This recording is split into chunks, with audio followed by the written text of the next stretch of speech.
the time from here's the opportunity and like pulling the trigger, it's like almost seconds. Like I thought they banned automatic weapons, and then I come across Adam. He's like, he's pulling the trigger on every deal. Well, you generally too, you become friends with your clients. Oh, yeah. A lot of my friends are past clients, and I met them through real estate. And they'll just find random ways to throw it in. Like, oh yeah, I'll send over the seller's property condition disclosure, and I've been doing this for 15 years.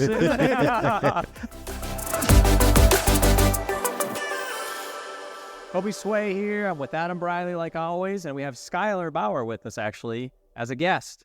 And today we're going to talk about a little history, why he joined our team, how he got involved, why is he sitting here, and we're going to jump around and just have a little bit of fun today. How does that sound?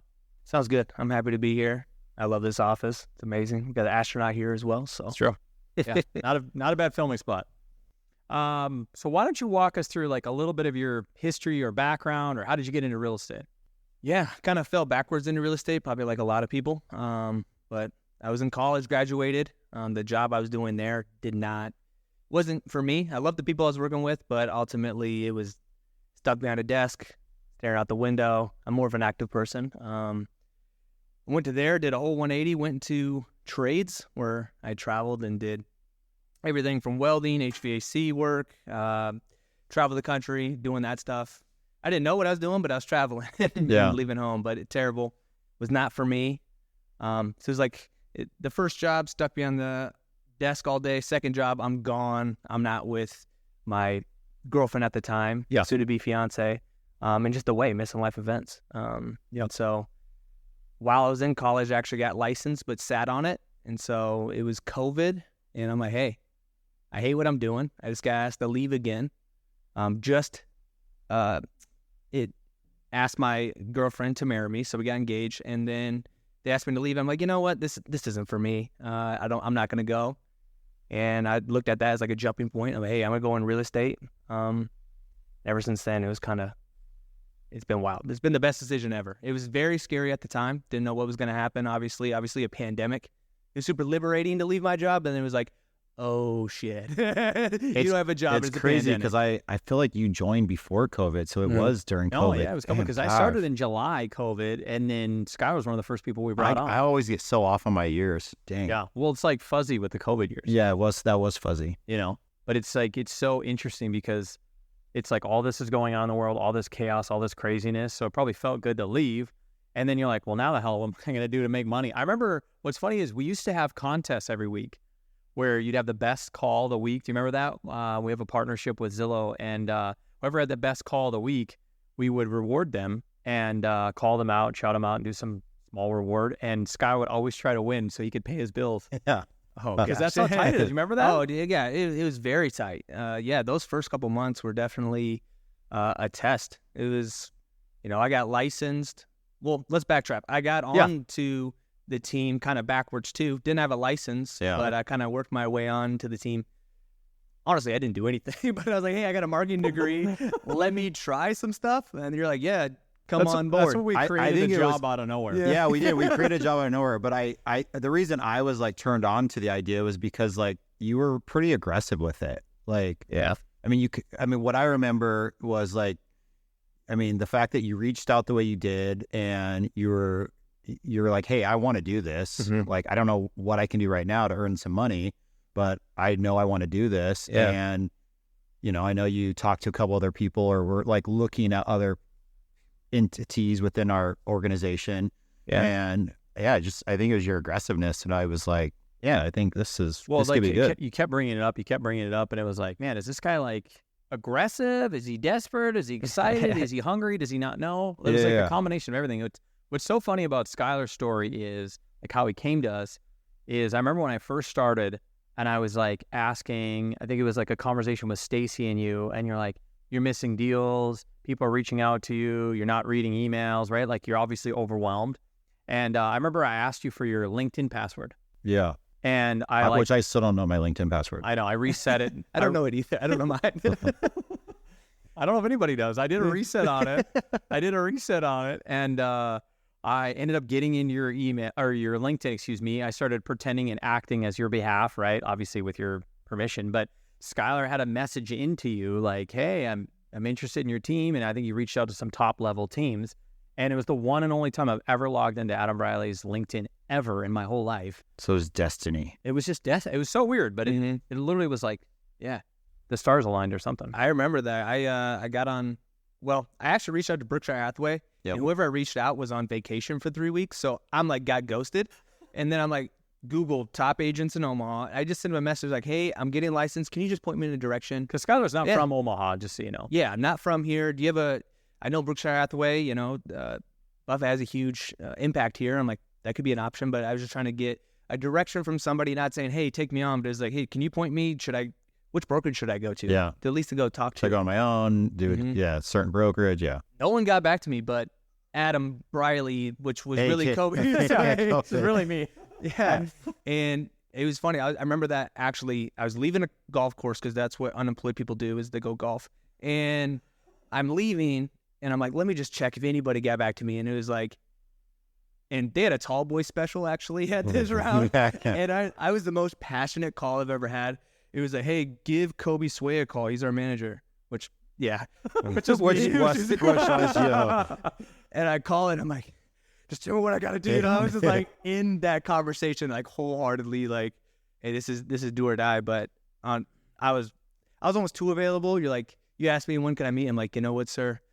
You tell me and I'll be there. You're like, I can be there in 2 hours. Yeah, I'm like, wait, what? You tell me and I'll be there. That would have been entertaining if you had some tall boys in them too. That's funny. So it's just like, it's funny because it happens a lot in real estate where, you know, someone goes on vacation or people get busy, or I get the top real estate brokerages and teams are busy, right? So therefore they're not getting back to future realtors or potential realtors, right? And that's suddenly what happens is where you bump into somebody or you fall into it, or I don't know. Like I said, that's usually kind of how it always works. Yeah. You know? Yeah, totally. Yeah. It was fate. It was. Feels like it. It feels like a lot of things. You had to get the password at the time. I had to reach out.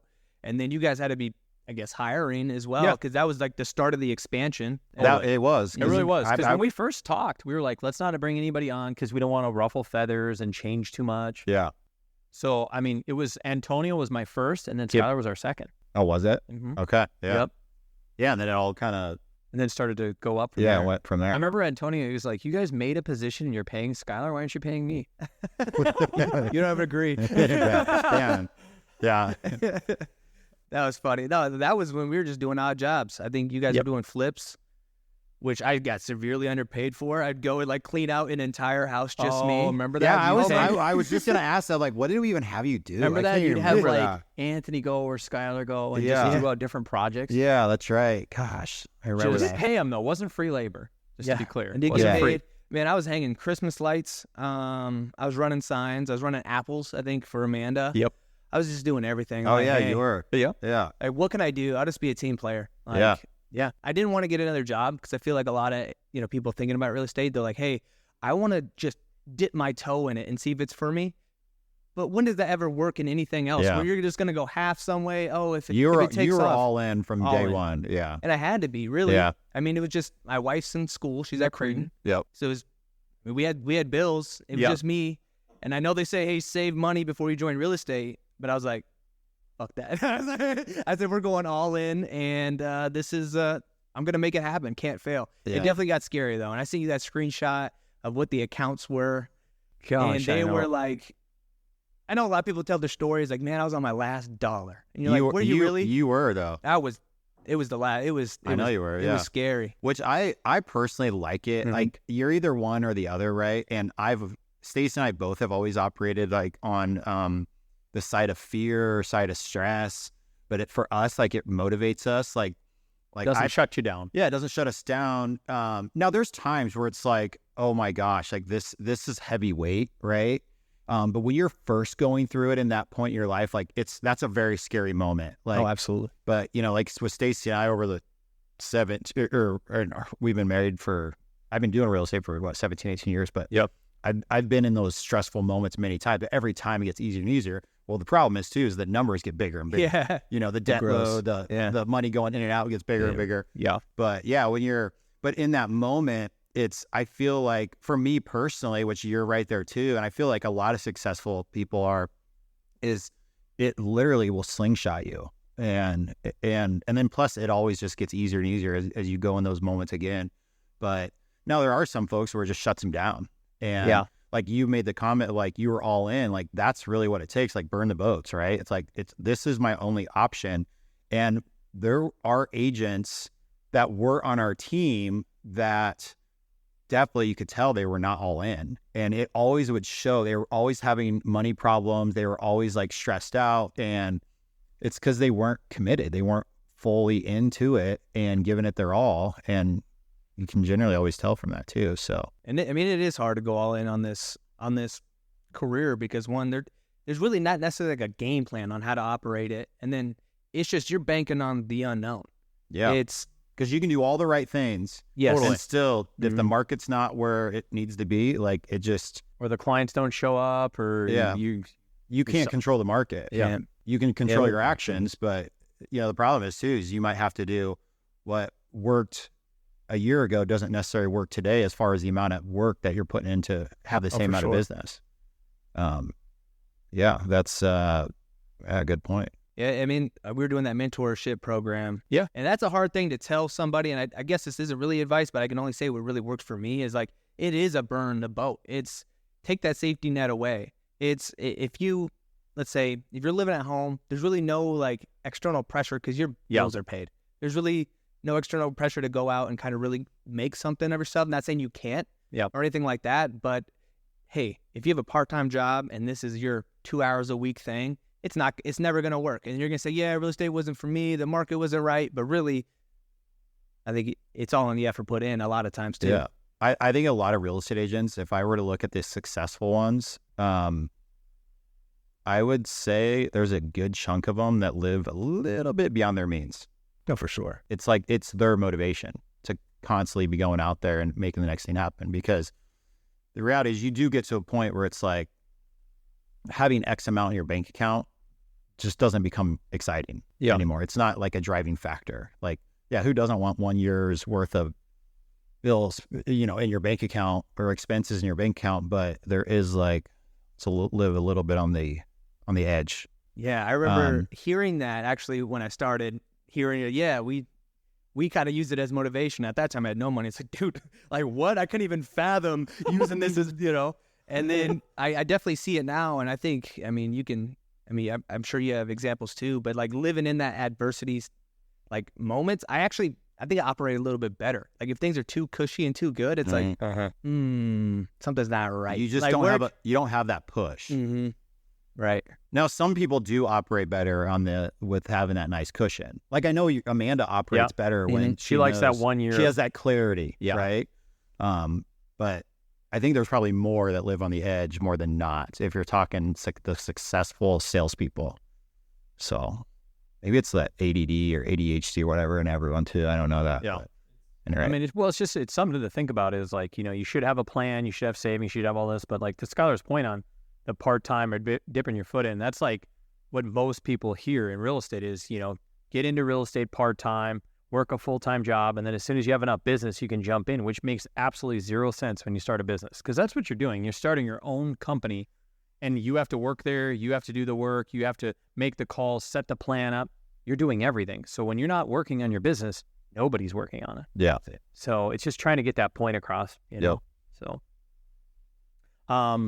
but I'm curious, Skyler, like let's just say today, would there be anything different that you'd change? I mean, if we go back, because you've been with us, it'd be 3 years here, right? It'll be almost 4. Almost 4. Yeah, coming up on 4 this. And Skyler, you had pretty quick success. I mean, really, if you look at the average agent. Oh, totally. You had fairly quick success. Oh, absolutely. I mean, you had your ups and downs, just like we all do, still to this day. But for sure, you had pretty quick success. Well, I remember when he started, and I did a one-on-one with Skyler, and I was like, "How many millions do you want to sell?" And he's like, "I haven't sold $1 million." Remember that? That was like the first conversation that we had was like January. I was like, "Hey, how much do you want to sell this year?" And you're like, "I haven't sold. How about K? Like thousands?" Yeah.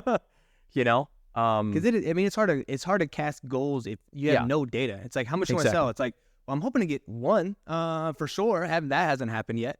And then that perspective does change, But at the beginning, it really is hard to cast. Like, how many million you want to do? It's like, well, dude, it's like, I'd be cool with a couple hundred right now, you know, like, I want to this is pay a tough. bill. Can I pay a bill? A bill. Yeah.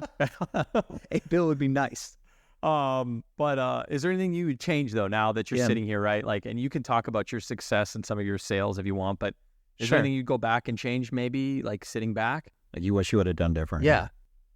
Well, I wish I would have, I think everybody, you know, clarity when you look back, right? I wish I would have started sooner. I wish I Yep. would have went straight into it, had those years already. Yeah. But, you know, would I be here if that would happen? Who knows, Yeah. right? Yeah, I think joining the team, that was unbelievable blessing that I'm grateful you got the LinkedIn account for, No.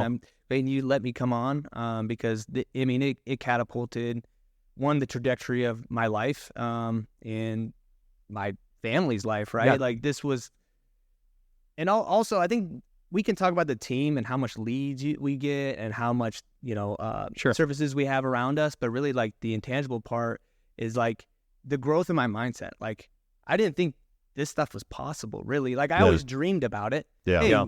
I would love to have a rental. I would love to sell houses, and then get on and say, no, that's what you're gonna go do. Yeah. Like we're doing that. And that right there, it's hard to put a value on, but I think that was one of the biggest things that happened. I remember Aaron, that's on the team, he had an opportunity for me, and up until this point, with everybody I talked to, it was hey, one day we're gonna get an investment.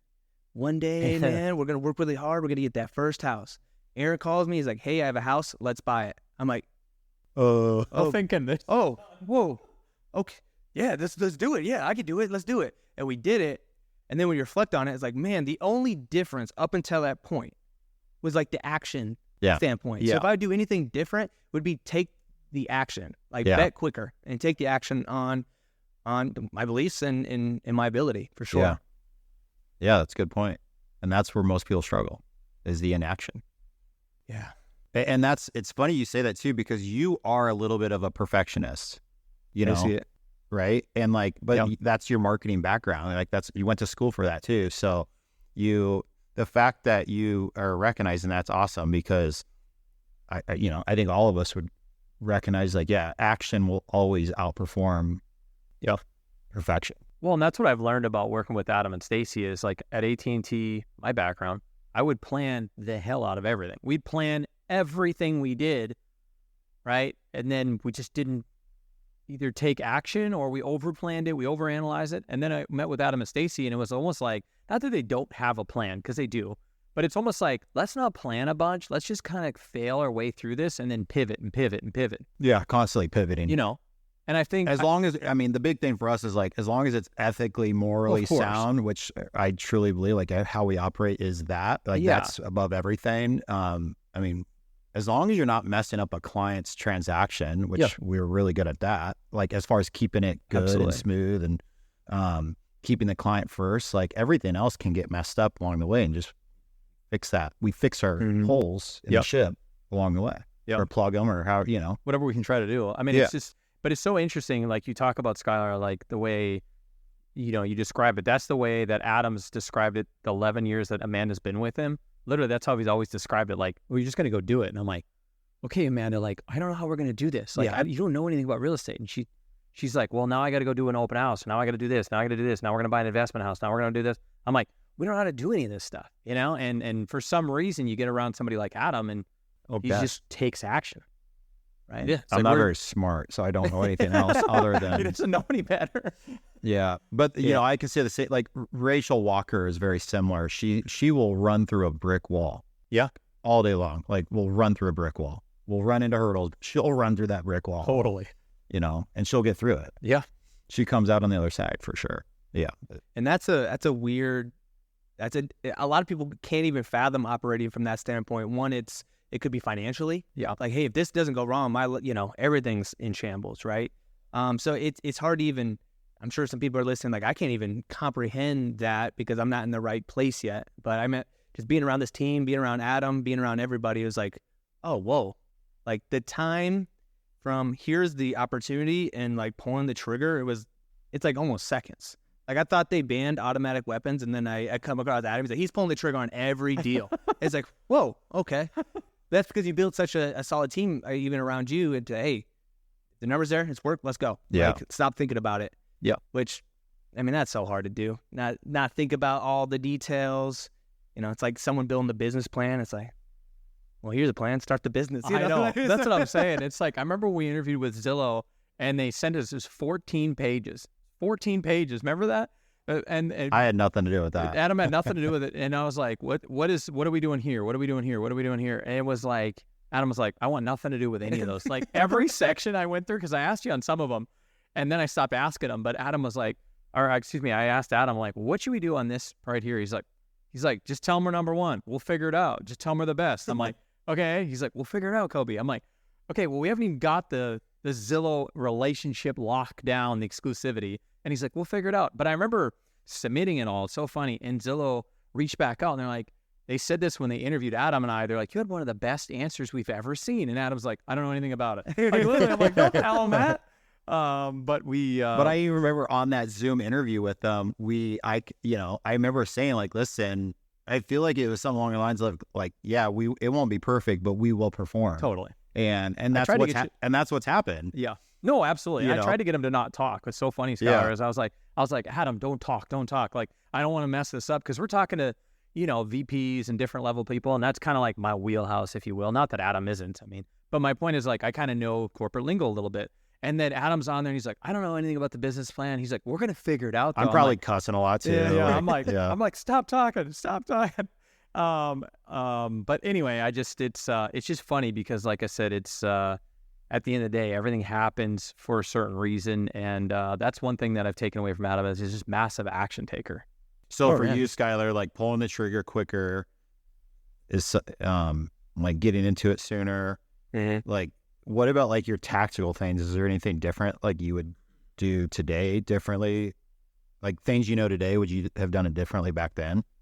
Oh yeah, I think we can keep going back on fear, but just calling the client, right? I now I only call, because text, there's too many ways that things can get lost. Yep. Right. If you need something from them or explanation on what the contract is, I think it's too easy to text at the beginning, because it's comfortable. It's comfortable, and you don't have to have the answers right away.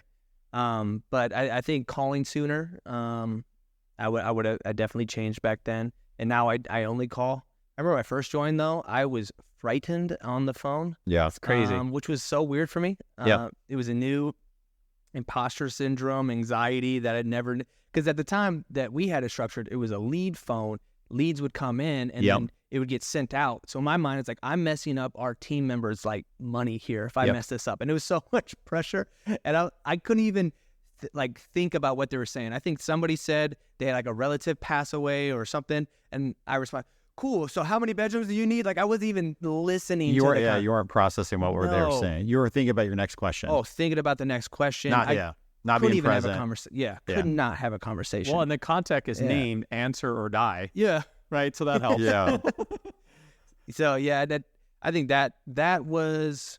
I'm glad I had that experience, though. I owe a lot of those fails quickly in that period of when I got hired on, that I was dialing at least, because I got to fail a lot. Yeah.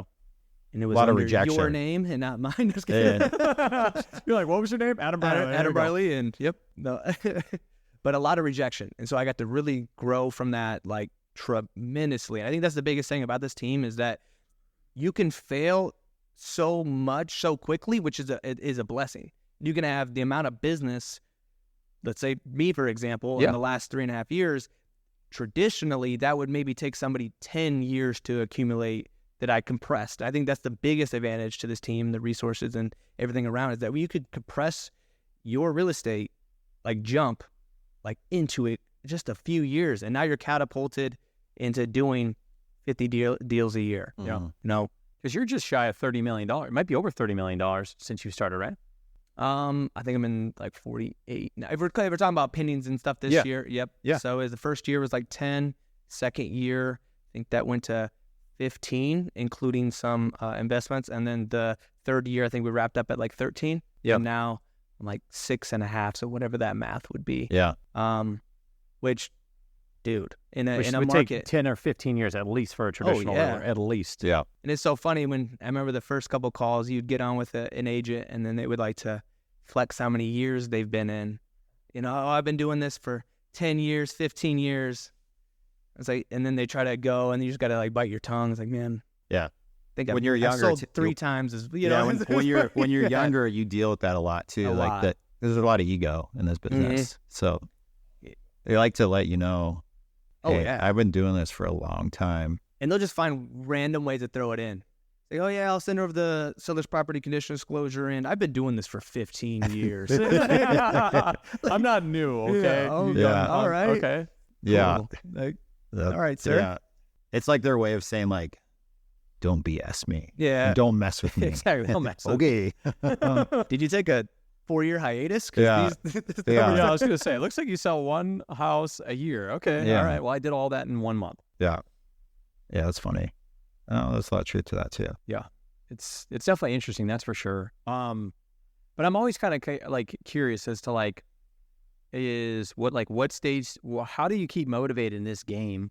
Getting yelled at, getting screamed at, all the chaos, all the craziness. Like, what keeps you in? The rejection is what you're talking about, like dealing with the because you always get rejected in this business. Totally. Mm-hmm. Yeah, and the stress it brings. Yeah. Yeah, I think I said it from maybe the day one. Was like, you know, it's treating this like a muscle, and you have to train it. And so the stress at the beginning is almost daunting. You want to just go crawl in bed or in a cave and just hide.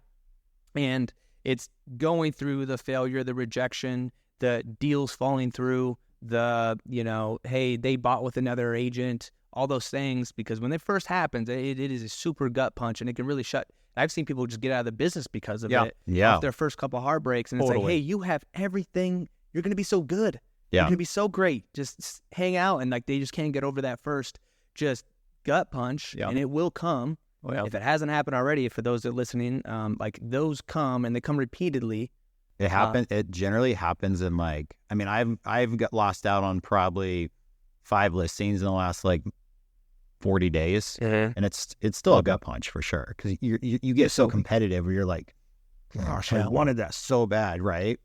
But now you lose that, but then you pick up the phone, you're dialing other people. Oh, but before, I have it's literally FTF, fuel the fire, and like I'll literally sometimes write out all the deals I've lost out on recently, so I can visually see it, and then I use that as fuel to.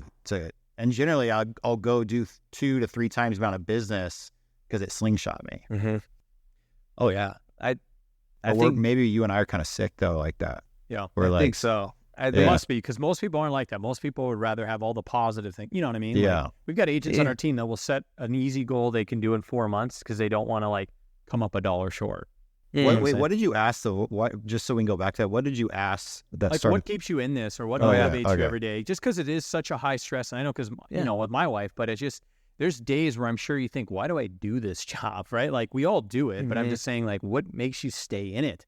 Yeah, I think what makes me stay in it a lot of times is that this is by far the best thing I've done as far as work goes. Like, we have the freedom, which is also the double-edged sword that can also ruin your career. Yeah, totally. You're too free. You're taking 30 vacations. What's going on? You're not Sunday.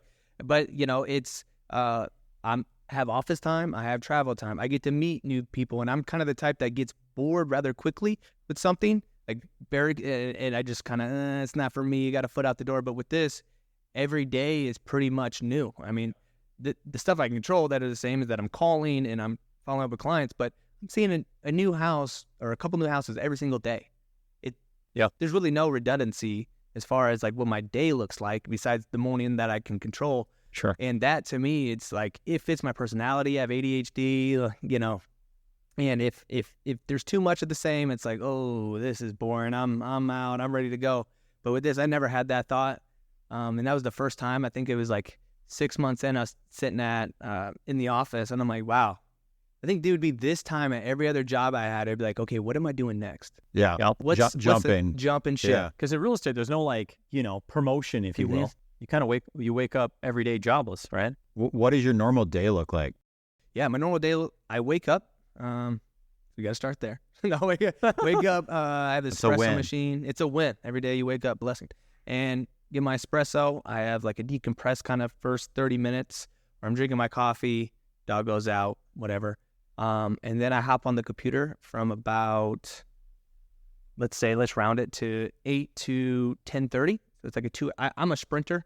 Have been. If we talk about athletics or anything, I've always been a sprinter. I know life's a marathon, but I do it in spurts. I'm gonna get there, but I am a sprinter. So I do a 2.5 hour sprint where I'm powering through, calls, to-dos, and that could probably go to 10:30 to 11. And right now that's my break, which works for me. My 11:30, I go to CrossFit class, picking that back up because I don't want to think. And at traditional gyms, I sit there and I'm continuing to work. I don't get that break. It becomes a drag, and I can't. You got to put your CrossFit. You have to put your phone away. Phone down, and you're just locked in, and I can kind of have that little escape for about an hour straight. Come back, and I live a block away from the gym, so it's literally like going to my basement. Is how close it is. Yeah. So I come back, and then I'm right back at it after lunch, and I'm going till about, let's say, 1 to about 4-ish, 3:34, and by then I have appointments set up that I'm showing in the evenings. But I go in these sprints. It's working for me. If it doesn't work, then I'll switch it up, and that's what I told myself. But right now it's like, hey, I can get a lot more done in this time than trying to go at maybe a 5-hour sprint or a 5-hour run, and it's like, oh gosh, I'm fatiguing. Yeah. That's when Facebook starts getting pulled up on the other tab, and it's like, well, I'm already starting to pull away. But for me, sprints. Well, Darren Hardy will always say it too. He wrote The Compound Effect, which is an amazing book. He's written a lot of stuff out there, but generally like 90 minutes is like, past 90 minutes, your focus starts going away too. So like having that uninterrupted 90 minutes power, 90, whatever you want to call it. Yeah. 90 minutes of. But it's got to be disciplined. Some people say it's 90 minutes and it's 30 minutes of calls and then 60 minutes of scrolling or something, right? Yeah. Yeah.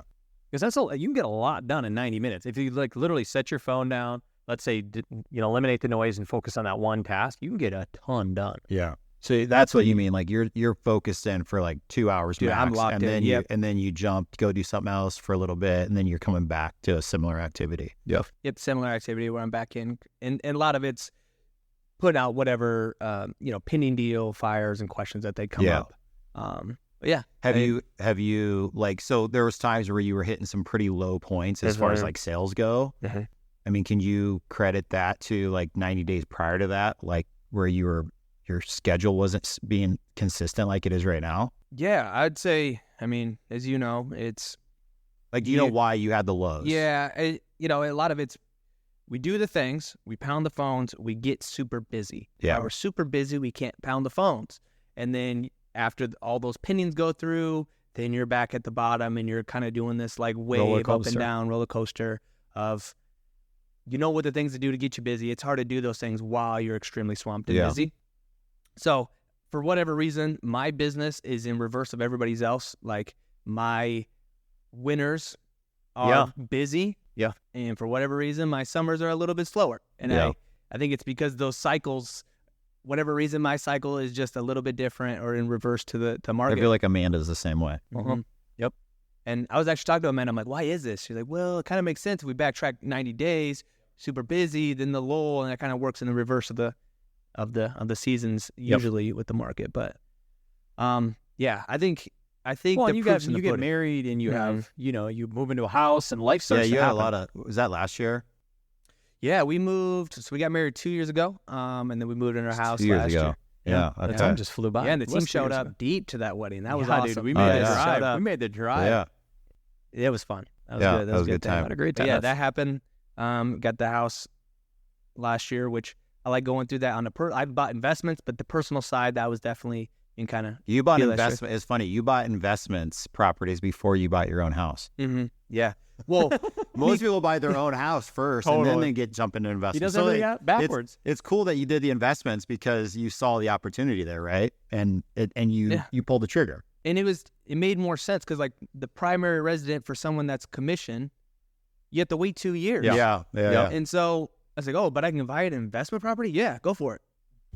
What? All makes Yeah. sense. Like, okay, so I bought investment properties because I didn't want to pay that full, and at that time the rate was stupid low anyways, but I didn't want to pay that rate, and what it would have been for me for not being 2 years was like double what it was because it was like private money or it was some sort of program. And investments, you pay a little bit higher rate anyway, but it's like, who cares? Because it's an investment, and if you plan on flipping it or wholesaling it, whatever, it'll pay for itself. Yeah, it doesn't matter as much on the rate. Yeah, I was like backwards. It is so backwards. But we got into this house and now experiencing like home ownership from that standpoint too.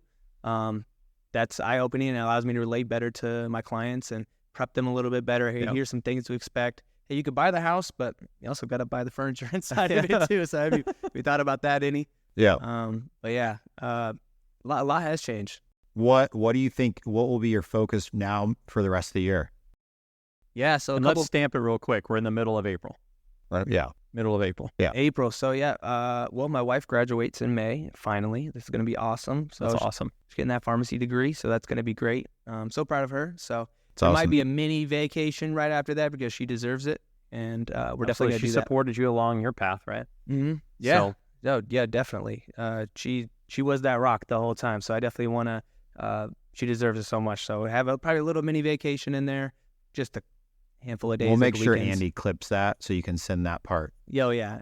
Send it right to her. Hey, send it right, Dave. I was thinking of you today. I promise. throw that in there. Yeah. Get some brownie points for sure. No, but you've always talked highly of your wife. Yes. Of like Angel's how fantastic. of how she's like supported you too. So Yes. Well, I mean, you said it best too. I mean, you have your spouse is your running mate, right? Yes. And that's so valuable to pick the right one. To also push you. yeah. To keep you in line. Because I feel like she does challenge you, doesn't she? I mean, for from sure. things you've told me, like she definitely, like she'll call out your shit when it needs to be called out.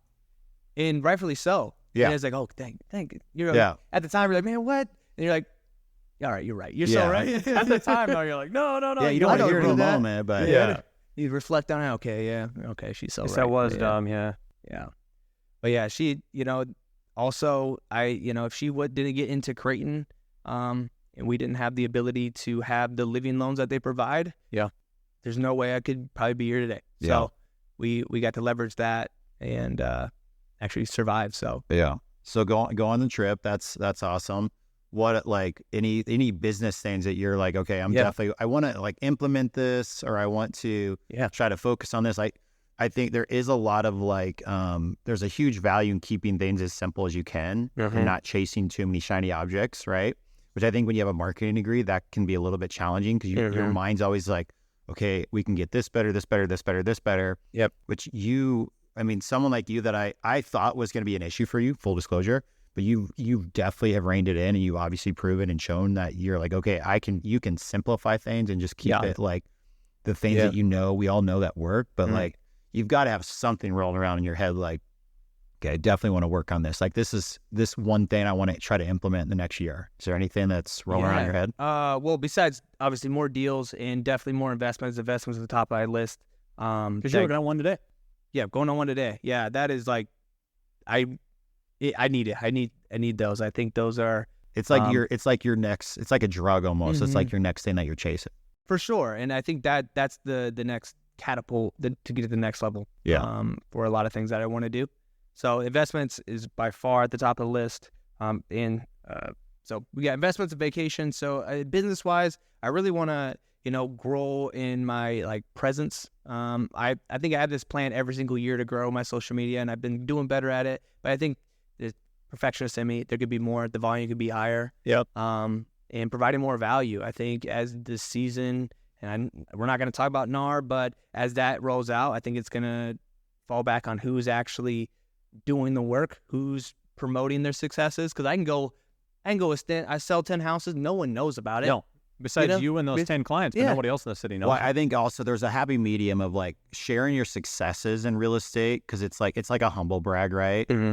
Which I think everyone has to be careful on that. Like, because it could be too. Yeah, as you guys know, like I never post on social media. Like not near. Like I always had a goal of it, but I think I just come to the realization, okay, this isn't me. But to also what you're saying too is like, with the NAR stuff, like it is going to go back to the agents that are providing value to the market. Yeah. Like whether it's neighborhood community videos, it's just like, okay, ran into this situation. This is what we learned from this, or just providing good knowledge that the public can see like, oh yeah, that's a good point. Or like, things that improve value to a house. Yeah. Right.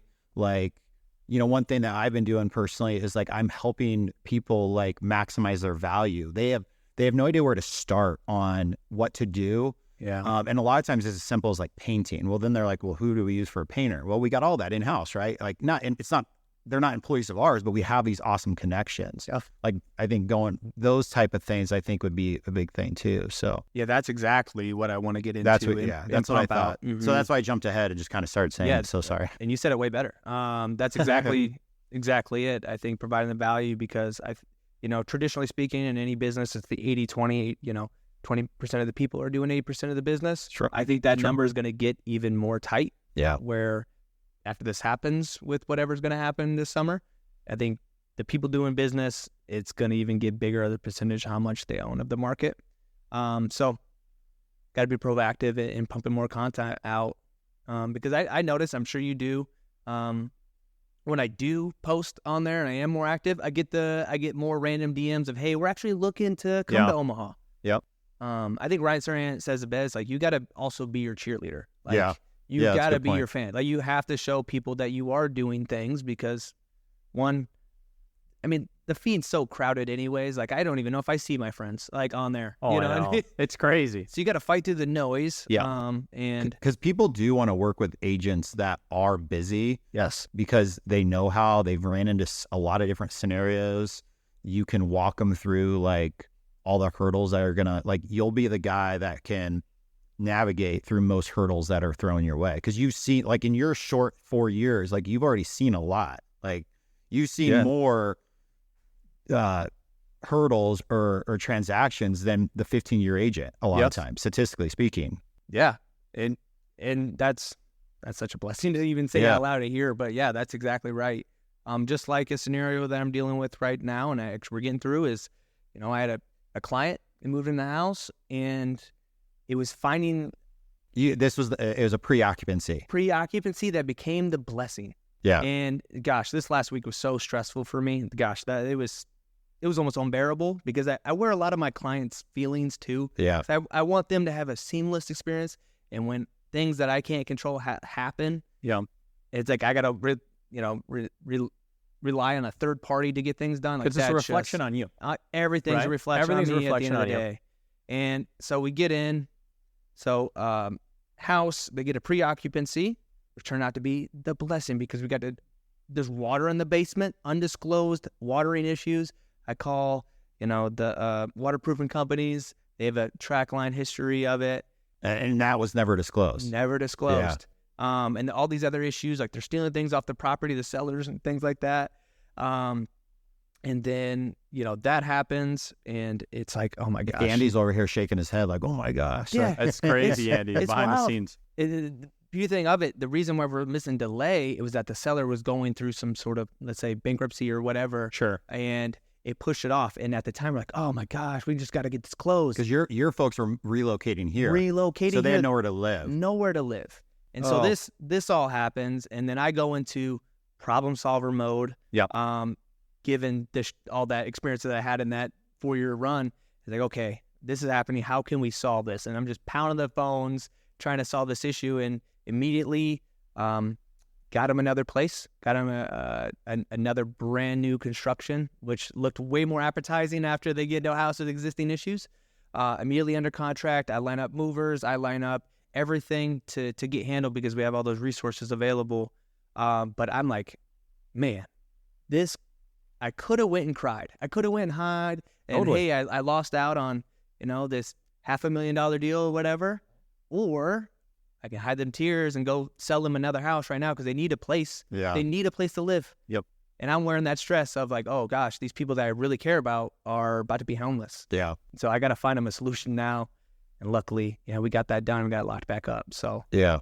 And they close in like 10 days. So wow, amazing. But see how I asked that question earlier about stress? See the stress that a real estate agent takes on, you know what I mean? Like, and that's why like the NAR stuff gets me excited, because this is going to separate the people that provide value, right? Yeah. Like Adam and Skyler versus an agent that literally would have cried, done nothing, blamed everybody, rolled over. I mean, those are the realtors that are in our city, are in our community, and are willing to help people.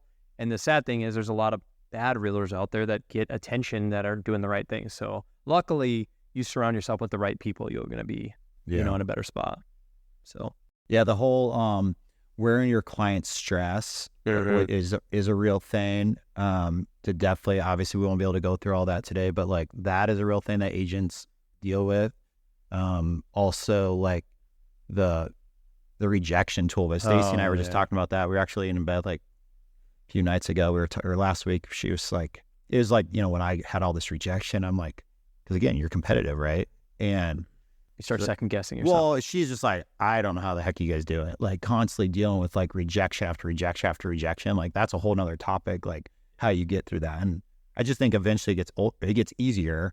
Yeah. But I don't know if it's gotten easier for me, quite honestly. It's like that saying, things don't get easier. You just get either, what is it? You get better at it or you get more accepting of it, right? You almost develop like, and this is also a bad thing. I don't look at this as a blessing, but you almost develop a hard shell. Where I'm not going to say bitter. You develop like this hardened shell around you where, again, it makes it easier to deal with. Yeah. Because you do a lot. Still to this day, like I still wear my clients' emotion stresses on me too, so I get what you're saying there. But it helps you and Skyler go perform at another level. That's the difference. Totally. Is like Skyler's working his booty off to get these people moved in. He's calling everybody and he's selling their story, not a bad way, but he's selling their story as if it's his own friends and family. Yeah. Because that's what you think of it. These clients are your friends and family, and you treat them the same as like your parents or your grandparents. You're not you generally too, you become friends with your clients. Oh, yeah. A lot of my friends are past clients, and I met them through real estate. Yeah. So 100%. Yeah. I mean, I have clients, I think I've helped their entire family. Well, at least half of it. And I just got to call another one from like a distant cousin. Like, hey, you helped my cousin and da-da-da. I'm like, oh my gosh, how big is this family? You know what I mean? But yeah, it really is a testament. And that stress, it's almost like, it's like getting, if I were to get like a punch right now, I'd like flinch and go like this. But as a stress, you kind of just look through it. Like, okay, what are the solutions? You're bobbing and weaving, and you're looking like, oh, this isn't as bad. Oh, that's a rejection, but it didn't cost me anything, Yeah. Is there any like ending notes that you think you should bring up, talk about? Well, I don't know if we have time for it, but I just want to thank you guys for, we don't have time for what we're gonna say. We're gonna bring up. And going just in general, all kinds. You can talk all day. You can talk. We'll have Skyler come back on. Yeah, yeah, totally. I like the hardened shell emotions. Wearing the emotions because I do think that's like a real thing that a lot of people deal with. So I think providing content and tools for agents to listen to, I think would be very helpful too in the future, because that is a real thing that never really goes away. It's always there for sure. Yeah. So yeah. Well, anything else, Skyler, you want to close us with? No. I think that was good. I again, thank you for allowing me to be on the team 3-4 years ago, and then now invite me in here to help share a little story, maybe help out an agent here or there. Yeah. So I love it. Yeah, I love it. Appreciate everybody tuning in. And like always, we'll talk to you soon.